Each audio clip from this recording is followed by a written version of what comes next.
Mchezaji wa timu ya taifa ya wanawake ya Tanzania Twiga Stars anayekiwasha ligi kuu ya Uingereza katika klabu ya wanawake ya Brighton ameweka wazi huzuni yake baada ya kushindwa kuliwakilisha taifa katika michuano ya AFCON ya upande wa wanawake kutokana na majeraha ya goti alilopata akiwa mazoezini. Masaka ameandika ujumbe wa huzuni kupitia ukurasa wake wa Instagram huku akiweka wazi ukweli kuwa jeraha hilo la goti limezima ndoto aliyoitamani kwa muda mrefu. Ameandika, ni vigumu kueleza kwa maneno machungu ninayohisi sasa, lakini inatosha kusema kwa ufupi, michuano ya Women AFCON iliyokuwa ndoto niliyotamani kwa muda mrefu, ndoto ya kuvaa jezi ya taifa langu na kupambana bega kwa bega na wenzangu kwa ajili ya bendera yetu. Kwa bahati mbaya, majeraha ya goti niliyopata wakati wa maandalizi ya mwisho kuelekea finali hizi pamoja na mashindano ya Sekafa yamezima ndoto hii. Ni maumivu makubwa sana kwangu, sio tu kimwili bali zaidi kiakili na kihisia, kwa sababu najua ni jambo niliombea na kulifanyia kazi kwa muda mrefu, lakini naamini kila jambo hutokea kwa sababu, na mapenzi ya Mungu daima ni makubwa kuliko mipango ya binadamu. Nitaendelea kupigania kupona na kurejea uwanjani nikiwa na nguvu mpya, moyo mpya na ari kubwa kuliko awali. Ninawashukuru kwa dhati mashabiki, familia, marafiki na wenzangu kwa sala, upendo na maneno yenu kunitia moyo. Support yenu inanipa sababu ya kuendelea kusimama imara na kutokata tamaa. Naamini wachezaji wenzangu wataendelea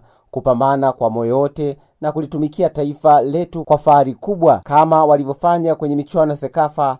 Let's go Twiga Stars. Watanzania wote tuko nyuma yenu. Tunawatakia kila heri na mafanikio kwenye michuano hii.